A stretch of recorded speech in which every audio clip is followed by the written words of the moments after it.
Joe Judge seems to put a real premium on smarts, on his staff, on his players. Can you talk about what that means to you? And also, you and Patrick are a unique combo. You're both Ivy Leaguers who are now coordinators. Can you talk about that dynamic, and if you and Patrick ever speak about your shared Ivy League experiences? Well, I agree with Coach Judge. The best players we've been around, the best units and teams we've been around were smart players, units, and teams. You have to play smart to have success in this league, and there's a lot of different levels of smart. You have to understand what to do. You have to understand how to do it, why you do it. You want to be good situationally. You want to handle the situations well in the game and play smart in that regard. You want to play winning football. Smart football teams take care of the ball. They don't have penalties. They understand what they need to do in given situations to have success in the situation, how that impacts the game. So those are all things you're trying to preach to your players individually, as units, and as a team, really each and every day. It starts with preparation.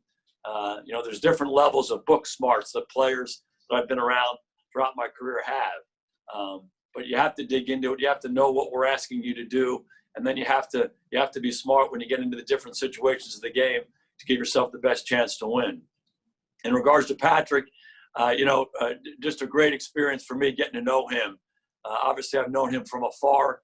Different people have been around him, have great respect for him. And, in the time we've been together, I have a tremendous amount of respect for him and how smart a football guy he is, the different experiences that he's had, and the ability to work together. When you're a coordinator, oftentimes you have to work together with the other coordinator to help get the practice to function the way you want it to function, and how you can compete against each other, but also work together to put your units in the best situations you can. So it's been a real joy to work with right now, despite the fact that he is a Yale guy.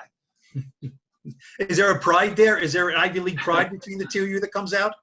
Oh, I don't know about that. I know we're all grateful for the experiences that we had back then. Princeton has been a big part of my life. I met my wife there. My brothers went there. My best friends in the world are from there. And so it's been something we just feel really fortunate about to have had that experience. I wanted to ask you about two of your tight ends. It seemed like Evan had a big day yesterday, and everybody kind of knows what he can do in the passing game.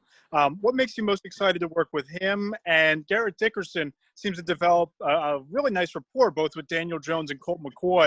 Just your impressions of Garrett so far. Well, let's start with Evan. Obviously, spent a lot of time on him coming out in the draft and really liked him a lot, admired him in that evaluation process. And then we played against him, obviously, with the Cowboys and the Giants going against each other a couple times a year. So a tremendous amount of respect for him from afar. And, one of those players that you're always concerned about, having to defend in a game when you're going against him. And then, it's been even better getting to know him. I heard great things about him, and, talk about a guy who loves football and wants to work at it and wants to, refine his craft and everything that he does. He's done an outstanding job from minute one with us, and he loves it, and you can see it every day. He's engaged in meetings. He works hard in practice, and, there's this idea that, hey, this is a receiving tight end. This is a playmaking tight end. I don't think there's any question about that, but he's also someone who's willing to be a complete tight end and block in line and do the things he needs to do to be an every down player for us. So he's been fantastic. He's got a great thirst for knowledge, a great thirst for trying to understand what we're asking him to do, and shows up in his work every day. In terms of Garrett, he's done a really good job. He has some versatility to him. He can be an on the line tight end, but he also can open up a little bit and also can go back into the backfield. So I think he's shown that versatility. And you said it, he's made some plays. It looks like he's comfortable out there. He's done a lot of positive things, both in the run game and the pass game the past few days. Thanks. Art? Hey, Jason, I wanted to talk to you about Dion Lewis a little bit. And obviously, he has a lot of experience in pass protection. And watching him in your 2-minute stuff the last couple times you've run it, it seems like a nightmare for guys coming out of the backfield. I know he's kind of made his bones there. But what do you like about what he brings to the table, and how does that complement work when you're dealing with, you have a guy like Saquon who's going to get a bulk of attention?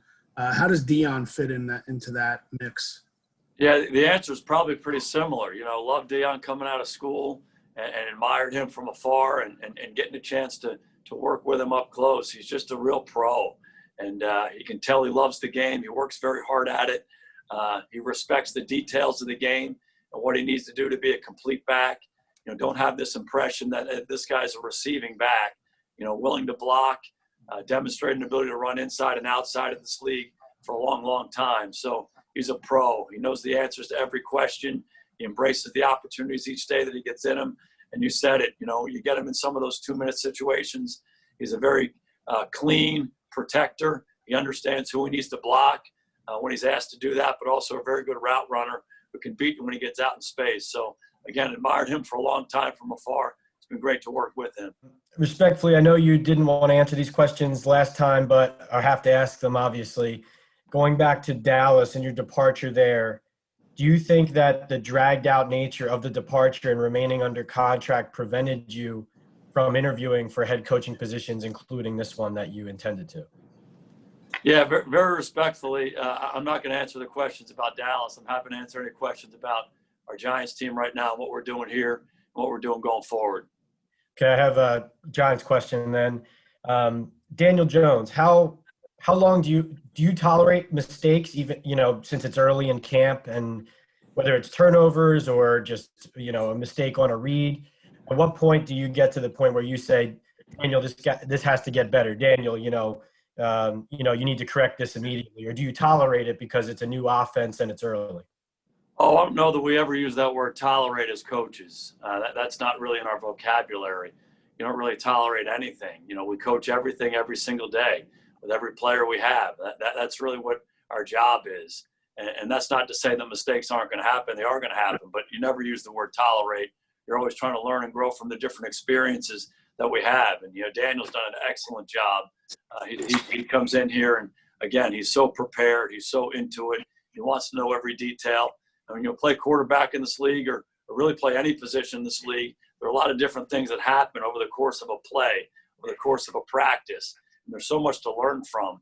I've never been around a player who played a perfect game or never been around a player who had a perfect practice. We're always striving for that. We're striving for excellence in everything we do. And that's really what our objective is. We try to set high standards for our players. We try to give them the tools to achieve those standards. We try to instill belief in them, and we hold them to those each and every day. And Daniel's one of those guys who's really embraced that. He's getting better and better in everything we do. What did you think of his scrimmage, and what was it like calling plays? Yeah, I thought he did a good job in the scrimmage. Again, a lot to learn from. Some parts of it were better than other parts for him and for our offense. And again, those are great learning experiences for us. So keep going about it the right way. Work hard, prepare, get ready to go. It's time to go play. And then you come back and clean it up as you go, and hopefully you get better day after day. The Giants have not been a good screen team for years. As you probably know, coaching against them. We're not going to get into that. But you come from a program where you had an effective screen game. I'm curious, Coach, what's the keys to have a consistent, effective screen pass game? And do you feel this line is developing into one that can be an effective screen pass game?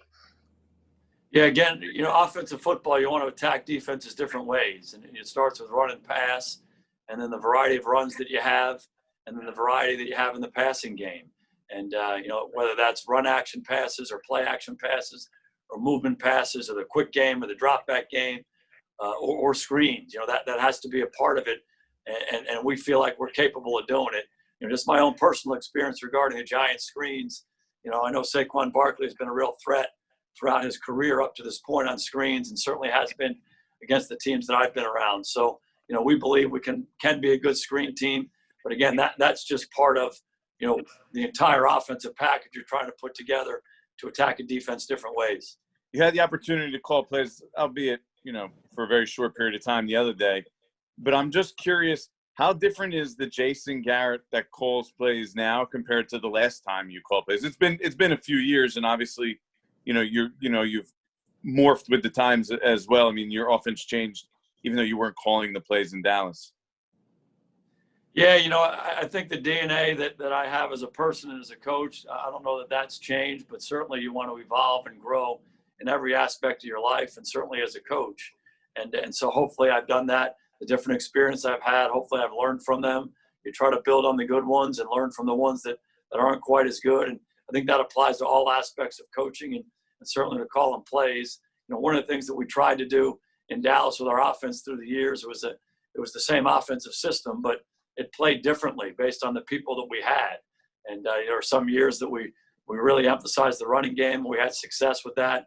Other years, you know, we had a different personnel makeup and we threw the ball a little bit more. So, you know, that's a big part of this when you put the offense together, to have a system that's flexible enough that you can use the personnel the way you want to and evolve from year to year, evolve within a year based on the personnel that you have available, and you're highlighting the strengths of the players, and hopefully you're protecting some of the weaknesses. So that's a process that we're going through right now, learning our team to get this offense to play as well as it can play. So what does Jason Garrett, the play caller, think of then having Saquon Barkley as a guy to, you know, build those play calls around? Yeah, great respect for Saquon. You know, again, one of those guys we evaluated in the draft and, you know, was a hell of a player at Penn State. And then we've had to go against him the last couple of years. And he's just a real pro. He comes to work every day, always trying to get better, always wanting to learn. And then you add that with the ability that he has, he can be a dynamic player for us. So certainly he'll be a big part of what we're doing going forward.